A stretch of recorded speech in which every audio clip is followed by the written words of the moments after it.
Welcome back to Ice Bat Sports. I'm Griff. And I'm Matt. Today we are doing our post-combine mock draft without trades. I know we said that we're going to do one with trades next, but we figured after the combine we're going to do a couple. Our next mock draft is going to be with trades. So this week we're going to do one without. I'm going to do the odd picks, and Matt is going to do the even picks. Until it comes to the Jets, you're obviously going to do your own Jets pick. Yep, and then you could do the Eagles. Are they? Oh no, they're even Eagles anyways. are even. Yeah. So the Jets, we're 10. Oh yeah, obviously. Duh. Okay. All right. Starting off All right, at number let's one. move on. At number one, we got the Chicago Bears, and I'm just gonna stick with it. We're gonna go Caleb Williams at 1. I really don't see a scenario where he doesn't go number 1. I would be very shocked, but to each their own when it comes to that. But I think Caleb Williams has pretty much solidified himself as the number 1 overall pick. Yeah, so this is a guy that didn't really test at the combine. He came for the interviews and that's about it. He didn't even really do medicals for any team other than ones that were prospective for drafting him. And the Bears actually came out today, and I don't know if it's officially, but I saw a lot of reports saying that they are confirmed taking Caleb Williams at 1. Justin Fields going to get traded. Again, I don't know how much truth there's to that. I've seen a lot of reports reporting that. I don't know. You reset the quarterback clock. It makes too much sense not to. But we're moving on to Washington at pick 2. And the past couple times we've done this, we've done Drake Maye at 2. Now, after a lot of thought and consideration, and because you need to make your mock drafts different, I'm not going to go Drake Maye. I am going to go quarterback though. I'm going to go Jaden Daniels because I think he's edged himself over Drake Maye a little bit more. I think Jaden Daniels, in the terms of scouting, is a little more refined. I think Drake Maye is a bit more of a project. Although Drake Maye is a lot like Justin Herbert coming into the league, I think Jaden Daniels has developed every year in college. I think he is the second coming of Lamar Jackson. I think he's definitely going to be a great pick for this Washington offense. And I think he is, kind of the ideal Washington quarterback, if you think about it. Going back to like the RG3 days, you know what I mean? Like they liked their mobile quarterback then, they like him now. I think Jaden Daniels is going to be the guy. He's going to embody Washington. I like it. That brings me to the Pats at number 3. And I mean, it's all signs are pointing to them taking a quarterback. I think Mac Jones' days with the Pats are done. And I think his days as a starter are pretty much done. I would assume a team would be interested in bringing him in as a backup. I do not think he sticks around in New England. And I mean, that leaves us with Drake Maye here. I think Drake Maye is definitely worthy of a top 3 pick. Like Matt said, he is definitely a project, but he's got a big arm. And I think that's something that the Patriots are going to be able to utilize if they build up that wide receiver room a little more. I think Drake Maye is a perfect pick for the Patriots at number 3. I like it. I actually love it. I think Drake Maye is a great fit for that Patriots offense. I think he's exactly what they need. They need a mobile quarterback, but not a quarterback that's relying on the mobility. And that's something that Jaden Daniels is, and Drake Maye is not. Drake Maye has the athleticism, but he's a quarterback first. And moving on to Arizona at 4, you get arguably the best player in the draft if you take positional value aside, and that's Marvin Harrison Jr. He is no doubt going to be the pick at 4 if 3 straight quarterbacks go off the board. And I mean, he's one of the best receiver prospects we've seen in a long time. I mean, I think he has potential to be even better than his father, who was an all-time great. I think Marvin Harrison Jr., he has everything you need: height, weight, speed, route running ability, hands, name it. Marvin Harrison Jr.'s got it. Yeah, I totally agree. He's one of the best wide receiver prospects I think we've seen in quite some time. Draws a lot of big name comparisons, and I mean, you could throw in his father in those comparisons, like you said. So I definitely think he is a great pick to add to that offense alongside Hollywood Brown. Give not Caleb Williams, give Kyler Murray another weapon. You just keep building it into that young offense. Brings us to the Chargers at number 5. And I think right here, you got to go offensive tackle. You got to protect Justin Herbert. And I think with a new coaching staff coming in, they're going to focus on building up that offense again. And it would not surprise me if Harbaugh pulls an audible and goes quarterback or something here. But I do not see that happening, though. You got to build up that offensive line to protect Justin Herbert, protect your franchise guy, and none better than Mr. Joe Alt himself. No, I love that pick. Joe Alt obviously is going to be a great right tackle at the next level. He may need a year or two to produce, but Harbaugh is not there for just a year. He's there for the long term. And Justin Herbert, he's a great quarterback, but we're not going to really see much of him being used. Like the past couple of years, he's had, some pretty large passing stats, right? This is going to be a run first team. Harbaugh is going to run this team like he did in Michigan, and he's going to invest in the trenches, and he's going to be invest in that run game. And I think you have Rashawn Slater on one side. Joe Alt has the size. I think he measured in at 6'9" at the combine. I think he has the athleticism where he can play right tackle. They're going to slide him in right tackle. He's going to start day one, and they're going to really emphasize on that run game. Now, moving on to the Giants at pick 6. This is a team I could totally see them taking Olu Fashanu, but they have invested heavily in the offensive line the past 3 years. Between Andrew Thomas, Evan Neal, John Michael Jim Hire Smith, whatever you want to call him, their center there. So I think Fashanu's off the board for them. I think they want to get a weapon for whoever's at quarterback, whether it's Daniel Jones, Russell Wilson, or if they draft somebody in the second. But I think you got to go weapon here. And I think Malik Nabers is the next best receiver. I think he's the second coming of Justin Jefferson. I don't think he's going to be that good. I think Jamar Chase is probably his ceiling, but I think he's still really good. Got to go on. I agree. I think Malik Nabers is very good, and it adds a weapon to whoever's at quarterback for that Giants team, which they've been lacking the last couple of years. We've talked about it before, how they just haven't had much on that offense to get the ball to. And, they're moving on from Saquon, it seems. You just got to help that passing game, too. Malik Nabers is a great pick. Brings 100%. Me to the Titans at number 7. I think you have to go offensive tackle here. That offensive line was terrible. We saw it when Will Levis came in, how he was just running for his life back there. Olu Fashanu has got to be the pick here. Don't even really need to explain it.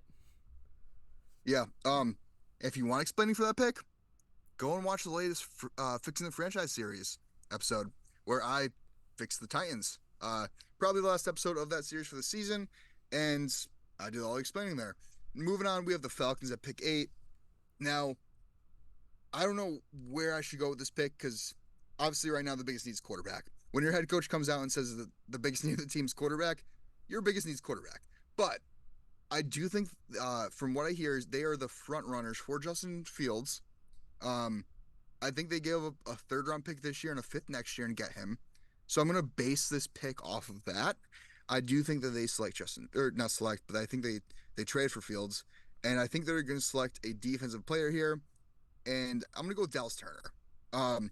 They need edge rusher. They need edge rusher bad. You look at offense. You're quarterback away. You have receiver, running back, tight end, offensive line. You have that all covered. You look on the defense. What is the most important piece of the defense? It is edge. And Dallas Turner showed out the combine.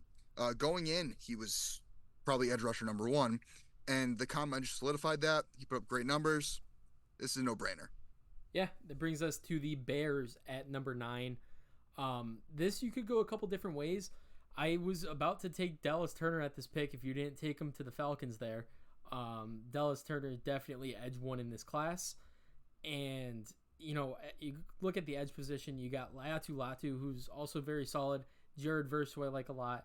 I am going to take another edge rusher here, and I think I'm going to reach a little bit, mainly because of how he tested at the combine. I'm going to add another edge rusher to the other side of Montez Sweat, and I'm going to take Chop Robinson at number 9. I love Chop Robinson. I think it's a great pick. I think he has the potential, the ceiling of being the next Micah Parsons. Now, take that as you will. Micah Parsons was a little more refined coming into the league, but Chop Robinson has been definitely a coachable player for sure. and I think he could take some lessons from Montez Sweat. Now, moving on to 10, I said I'd let you make this pick. I do want to influence it a little bit. Um, Everything I've read says that Joe Douglas, your general manager, is in love with offensive tackle Talise Fuaga, and that he's going to be like the no-brainer, like automatic 10 pick, lock it in. But I'm going to let you make this pick. And that was exactly the pick I was about to make because the Jets have a glaring hole at offensive tackle. Mekhi Becton's injury history aside, Elijah Vera Tucker is not a tackle. You have to keep him at guard. I think he's too undersized to be a tackle, a sustainable tackle long term. Even if Mekhi Becton sticks around, I think he shifts to the right side permanently. And Talise Fuaga is one of those guys that has been climbing up the draft boards. I believe in our first mock draft we had him late first round. I've fallen in love with this guy. I do think this has got to be the pick for the Jets. As much as like the sexy pick would be a guy like Brock Bowers or Rome Odunze or even another receiver, you have to protect Aaron Rodgers, and Talise Fuaga is got to be that pick. 100%. And man, is he a mauler in that run game? And that's something that I think that the Jets are really going to highlight next year. You know, everyone's talking about Aaron Rodgers this, Aaron Rodgers that. I think Breece Hall is going to be the focal point of that offense. I think Talise Fuaga is going to be a huge part of that, opening up holes for Breece Hall. Yeah, I like and you're back at it again with the Vikings at 11. 3 picks in a row for me. Let's go. Vikings at 11. This one's an interesting pick because I think I'm going to do it. Whether they bring back Kirk Cousins or not, you need a quarterback for the future. And I don't know if this Vikings team is bad enough to where they're going to be selecting this high again, where they could have a project quarterback like J.J. McCarthy sitting here, where even if they do bring back Kirk Cousins on a 1 or 2 year deal, you let McCarthy sit behind him, learn the offense, get familiar with the players around him. I think McCarthy's got to be the pick. What do you think? I 100% agree with that. I think McCarthy's rising up draft boards, and I honestly debated having the Falcons select him at 8. But I really do think Fields ends up as an Atlanta Falcon. So I think McCarthy at 11 is a great pick. And that's if the Vikings don't trade up to select him. Now, the Broncos at 12, speaking of quarterback, they just cut theirs. Russell Wilson, free agent. Well, as of whenever date they release him by. But I think quarterback's a glaring need right now. And there's only really, in my opinion, one quarterback left that's worthy of a first-round selection. And that's Bo Nix. I think Sean Payton looks at Bo Nix, thinks that, he's probably the guy that's going to fall to Denver at 12, whether they have to trade up for him or not. Who knows? But in this draft, I think Bo Nix is the selection. I think he has a great arm. I think he definitely has great decision-making. He's a little bit of an athlete. He reminds me almost of Brock Purdy with a bigger arm, if that makes sense. I think he's accurate. He's a great decision maker, and I think he's exactly what Sean Payton is looking for in that Broncos offense. Yeah, I agree. That brings me to the Raiders at number 13. I think although they're another team that probably could use a quarterback, I think we're going to go to the other side of the ball and address defensive tackle with Johnny Newton.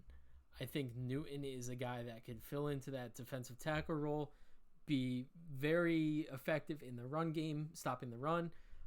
Could also get to the passer a little bit. I like Johnny Newton a lot in this role.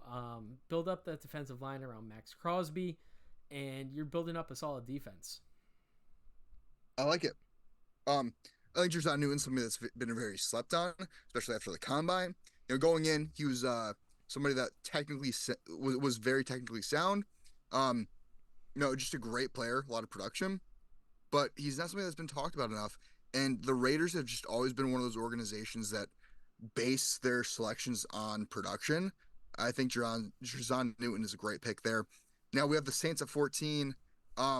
This is a no-brainer. This guy has fallen a lot farther than a lot of people are going to like. I think we're going to probably get some hate comments on this, but with the impending release of Michael Thomas, I believe the Saints are going Rome Odunze. I think Odunze has the potential to be a top 10 pick, depending on who trades up. Just our board does not fall in that way. So I have the Saints going Odunze at pick 14. You know what? He's every bit of an athlete. He's big. He's fast. He can catch. He can run routes. He really bailed out Michael Penix on a lot of plays this past season. And he's just a great compliment to Chris Olave. So Yeah, I totally agree. It's just the way our board has fallen, especially not doing any trades. It makes it tougher. I think with trades, this guy's definitely worthy of a top 10 pick. That brings me to number 15 with the Colts. And I think you have to go corner here.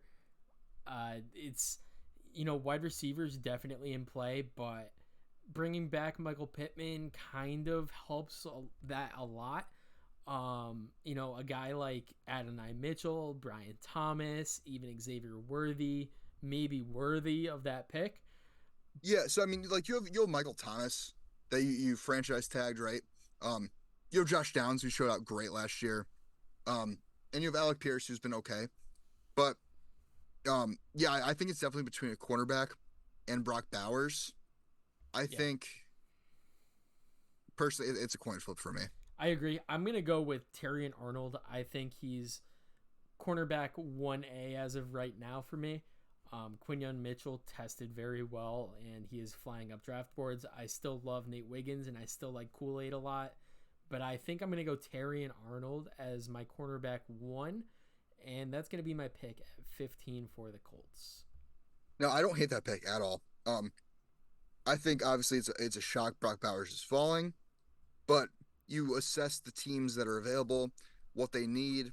I don't think Bowers aligns with that. I don't think tight end is as big of a need as a lot of these other positions. We have the Seahawks 16. Now, I think Latu could be in play. Mm-hmm. I think he definitely produced in college. But the Seahawks are known for always taking an athlete. And I think Jared Verse falls under that umbrella. I think Jared Verse proved himself at the combine. He's gotten better year in, year out. And I can just picture him in a Seahawks uniform coming off the edge. And he's going to give that defense the spunk that it needs in rushing the quarterback. I think Jared Verse is a perfect fit for Seattle and this new regime. Started off strong with a great edge rusher. I agree. That brings me to 17 with the Jacksonville Jaguars. I think this is another team where I think I'm going to go corner here. And I think this is Quinyon Mitchell territory. I think Quinyon Mitchell is a perfect pick for the Jags. Keep building up that secondary. And, I think that was one of their biggest holes this past year. They couldn't, there wasn't many games where they could stop the pass. I think you need another corner who could potentially be a lockdown corner for you. Maybe he's going to take a year or two to develop a bit, but I think Quinyon Mitchell long-term is going to be a very smart pick for the Jacksonville Jaguars here. Now, I think you could argue Quinyon Mitchell at 1, cornerback-wise. I mean, I think he could be cornerback 1. Not only did he have a great Senior Bowl, he had the second best 40 time out of all corners. And I think he shocked a lot of people by having the highest bench. He had 20 reps on the bench press. As a corner, he's about 6 foot. I'd say about like 190. But he can cover. He's strong. He's fast. And he has everything you want in a corner. But I think going to Toledo still is going to raise some flags, which is why he's dropping to 17. Now we have the Bengals at 18. This team has, there's a lot of different ways you can go with this team. I think offensive line, definitely a huge need. But Brock Bowers still there at 18. If you can get another weapon for Joe Burrow, go ahead and do it. Yeah. Brock Bowers, 18. This is a luxury pick. I totally agree. For the Bengals to be able to get a guy like Brock Bowers here to add to franchise tagged T. Higgins. Well, and that's the biggest thing for me, too, is Higgins is franchise tagged. You don't know if you have him past this year. Brock Bowers is somebody that, this year can be a safety net for Burrow, but could also be that wide receiver 2 or that number 2 weapon, after T. Higgins, after the life of T. Higgins. Why not get it? He's a receiver, he's a blocker, he's everything in one. He's everything you want out of a tight end. I completely agree. That brings us to 19 with the Rams. I think it's tough because I want to go corner here, but I think their bigger need is at the edge position. Like you were saying, it's probably the most important position on defense. You have to get to the quarterback. You have to cause that pressure. So I'm going to go with Latu here. Falling a bit further than he probably will, in my opinion. I think for him to be here for the Rams at 19 is just the value is just immense there to where it's worth taking him there. I 100% agree.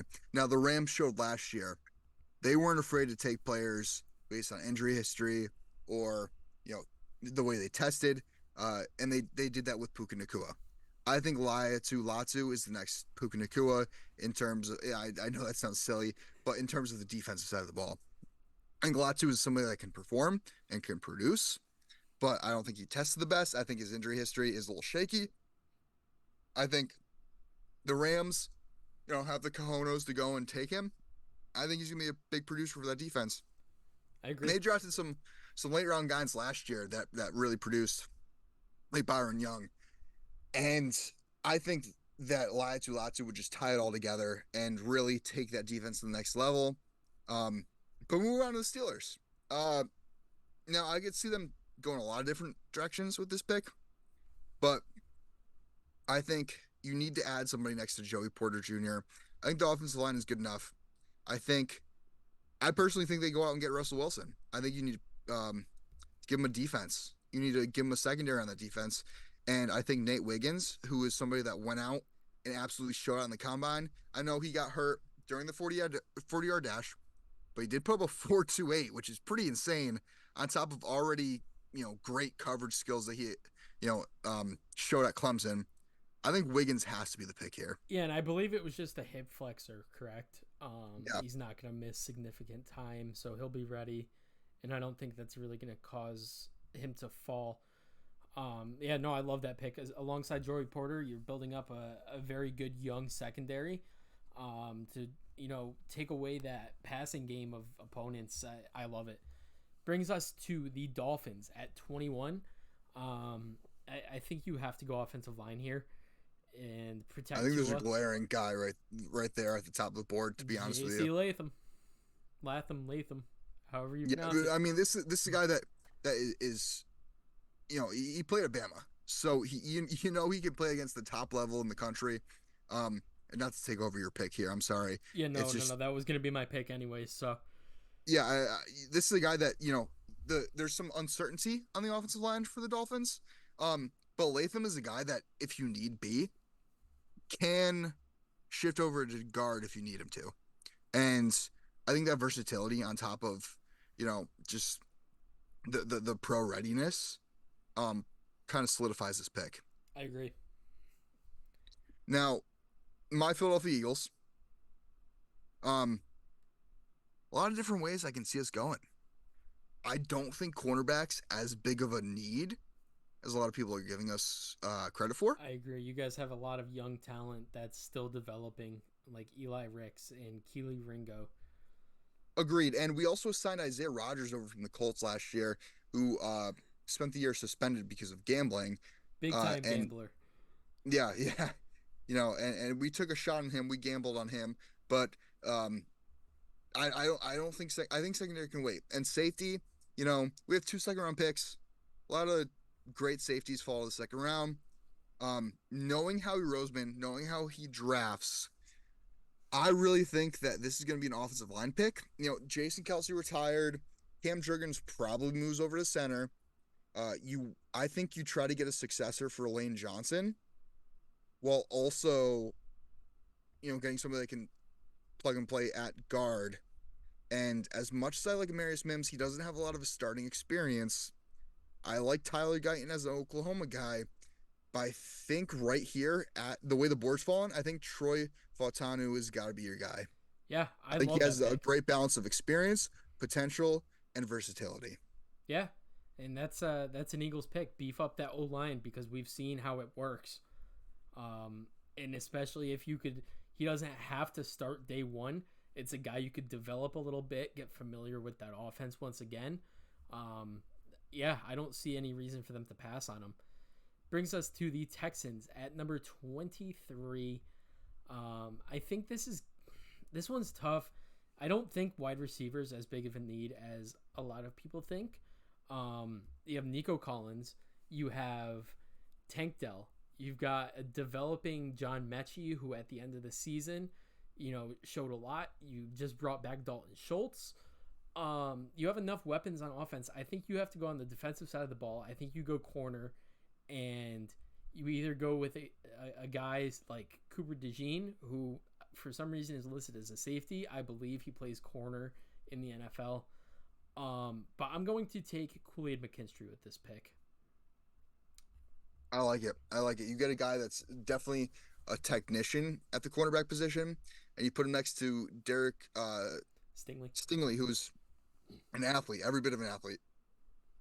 Now, we have another team that's definitely going offensive line in the Cowboys. I mean, you let Tyron Smith walk. Glaring need at left tackle. I love Amarius Mims here, but I also like Tyler Guyton. It's a toss-up for me. I feel like Guyton's a Cowboys pick. I was just about to say, I think Guyton fits what the Cowboys are trying to build a little better. I think Amarius Mims, again, it's a big red flag, the lack of starting experience. I think he's a developmental guy. I think he needs some time to develop. I think Guyton can definitely start day one. I'd go Guyton right here. I agree. Brings us to the Green Bay Packers at number 25, and this one's also pretty interesting because I believe is Aaron Jones on a last year of his deal. I think he has 2 or 3 more years. AJ Dillon is a free agent though. AJ Dillon is a free agent. I mean, we saw what they could do when Aaron Jones is healthy. If Aaron Jones is healthy, he's that running back one. So I don't necessarily think running backs in play here. I think this is a team. I think they're going to release, from what I've heard, David Bakhtiari. I could see offensive line in play. I could also see secondary in play. So do that information what you will. I was also thinking maybe secondary, a guy like Cooper DeJean. I think he's definitely a Packers pick, personally. I do too. I am going to go on the offensive side of the ball because I did see that rumor of David Bakhtiari as well. And you have a guy like Amarius Mims sitting there at your pick at 25. I think he's falling a lot more than a lot of people think he will. And if he's sitting there at the Packers, I don't see them passing up on a guy like Amarius Mims. So that's going to be the pick for. Yeah, and the whole joke has been the Eagles going after Georgia guys. But you take a good look at the Packers, and over the past couple of years, they've also drafted heavy Georgia players. Georgia is just, a pro-ready program. And I think Amarius Mims, although he hasn't started a lot, he still can step in and, be ready at the pro level. I think you have Zach Tom, who started at right tackle last year for them, and some left tackle. He looked really good. You could move Zach Tom over to left tackle, get away with Amarius Mims at right tackle, and it could hide the flaws of Mims a little bit. I like that pick a lot. Now we have the Buccaneers at 26. They just recently re-signed Mike Evans. You have Chris Godwin, who's still on the team. I think a sneaky pick right here, Jackson Powers Johnson. I think you have Ryan Jensen, who retired. The interior of your offensive line was weak last year. You need to protect whoever is at quarterback there. I think it will be Baker Mayfield. Give me Jackson Powers Johnson. I like it. I like it a lot. Brings us back to the Cardinals, who we already had taking Marvin Harrison Jr. This is definitely, it's got to go defensive side of the ball. I think secondary is a huge need for them. I was going to say secondary as well. I am going to go with Cooper DeJean, who I think is extremely talented, tested pretty well. Cooper DeJean's going to be the pick for me for the Cardinals. I like that. It's like the next Booter Baker for that. Yeah. The back end. Now we have the Bills. Hear me out. I've heard a lot of Keon Coleman of the Bills. But I think after his combine performance, and I'm surprised he hasn't gone yet. It's just the way the board's fallen. I think Xavier Worthy is the pick here. I agree. Josh Allen is arguably the best deep ball in the league.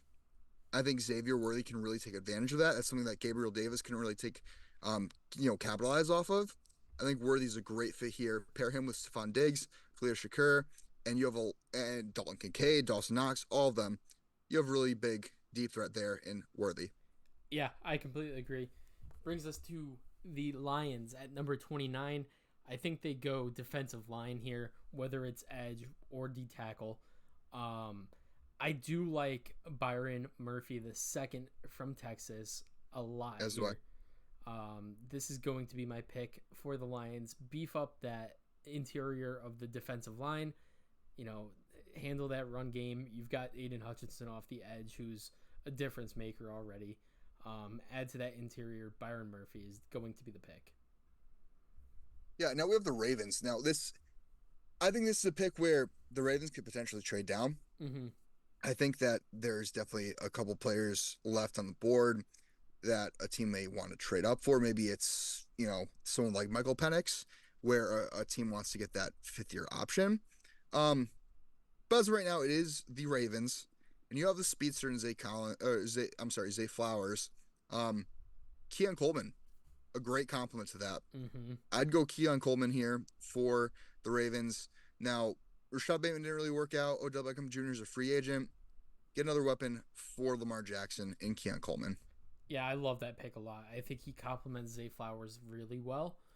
Yeah, and don't get me wrong, I love Brian Thomas. I just think Keon Coleman is the more pro-ready receiver. Yeah, I definitely agree. Brings us to the 49ers at number 31. I think offensive line needs to be addressed. 100% agree. That was their glaring weakness this season. And whether that's at the tackle position with a guy like Jordan Morgan or Kingsley Suamataia or even Patrick Paul, I think I'm going to go with a versatile guy on the interior in Graham Barton. I love that. They just signed Colton McKivitz to a 1-year extension.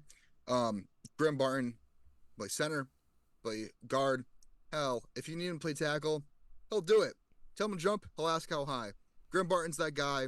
The only concern is he played at Duke, but San Fran, their blocking patterns are just so intricate. I think he's going to succeed there. Now, that brings us to the Chiefs at 32, and I think they're going to take another guy that ran a hell of a combine. Great 40-yard dash. That's going to be Adonai Mitchell. Yep. I think both Texas receivers go in the first round, the back end of the first round, and that's going to do it for a first round. Yeah, A.D. Mitchell definitely one of my favorite wide receivers in this draft. This is our entire draft board here. I love it. I think this was a great draft, to be honest with you. I agree. This was one of my favorite mock drafts that we've done so far. This is the first time we've had more than 3 quarterbacks go in the first round. We did have 4. Or no, we had 5. Bo Nix as well. Yeah. I took Chop Robinson early, which I definitely could see happening. Got some good picks in here. I love this Xavier Worthy fit to the Bills. This was a solid mock draft. Let us know what you guys think in the comments. Let us know your favorite team. And whether you love it, you hate it, let us know. Yeah, whoever your favorite team is, let us know. Let us know who you want to take, or if you're in a position where you think your team trades up or down. And let us know, because we are going to be doing one with trades, so we would like the input from fans of different teams as well. But yeah, that's going to do it from us. Make sure to check us out on social media, all in the description, and make sure to leave a like and comment if you enjoyed. And check out our Fixing the Franchise series, which we've dropped 5 episodes of. Yeah, shout out to Matt for putting those together, because those have been very solid. And we will see you guys sometime soon with our full mock draft of the first round with trades. So be on the lookout for that. And as always, stay cool. Stay cool.